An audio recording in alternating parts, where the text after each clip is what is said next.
បងណាខ្លះដែលចូលចិត្តមើលការប្រកាសថៃតោះមកមើលការប្រកាសថៃមួយបងប្អូនទាំងអស់គ្នាមួយគូនេះគឺធ្លាប់បង្កាត់ជាមួយគ្នាម្ដងហើយប៉ុន្តែអត់បានថតឥឡូវនេះមកបង្កាត់ជាលើកទី2លើកទី2នេះឃើញថាពងអត់សូវច្រើនដូចលើកមុនទេប៉ុន្តែនៅតែអាចគៀបបានអញ្ចឹងហើយសម្រាប់ឈ្មោលមកគ្រាប់នេះឃើញគេរៀងស្គមបន្តិចដោយសារអត់សូវមានអីញ៉ាំបន្ទាប់ពីគៀបហើយអាឈ្មោលនឹងចាប់ផ្ដើមដេញមីញីចេញអញ្ចឹងមកអាចដួសមីញីចេញបានពេលដែលគៀបបានពងហើយនេះគឺជាថ្ងៃទី2បន្ទាប់ពីគៀបរួចកូនចាប់ផ្ដើមញាស់ហើយកូននឹងចាប់ផ្ដើមធ្លាក់ចុះមកក្រោមអញ្ចឹងអាឈ្មោលមានតួនាទីពំកូនទៅលើពពុះវិញអំភ័យថាអាឈ្មោលវានឹងស៊ីកូនវាអត់ស៊ីទេវាគ្រាន់តែពំ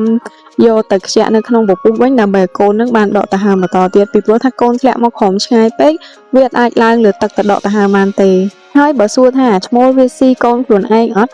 បើបងខ្លះអត់ធ្លាប់ជួបគឺអាចនឹងថាអត់ស៊ីទេតែខ្ញុំធ្លាប់ជួបហើយអញ្ចឹងអាឈ្មោលមានពេលខ្លះវាអាចនឹងស៊ីកូនខ្លួនឯងដែរ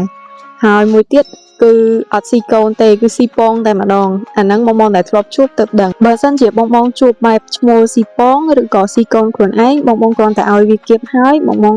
ទុកតែពងនឹងនៅតែឯងបានឲ្យដកឈ្មោលហើយនឹងដកញីហើយសម្រាប់ទឹកវិញគឺយើងដាក់ធំតែមួយថ្នាំងដៃនិយាយទៅដាក់រាក់ដើម្បីឲ្យកូននោះអាចហែឡើងលើដោយខ្លួនឯងបានតែវិធីមួយនេះ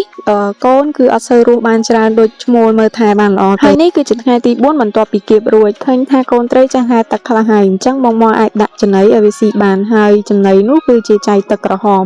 បើសិនជាបងដាក់ជាចំណីក្រៀមអាចនឹងកូនត្រីអត់សូវស៊ីហើយ2ថ្ងៃបន្ទាប់ទៀតបងអាចដូរទីតាំងវាទៅកន្លែងដែលធំជាងនោះបើសិនជាបងនៅតែដាក់កន្លែងដដែលវាអាចនឹងងាប់ទៅវិញអរគុណបង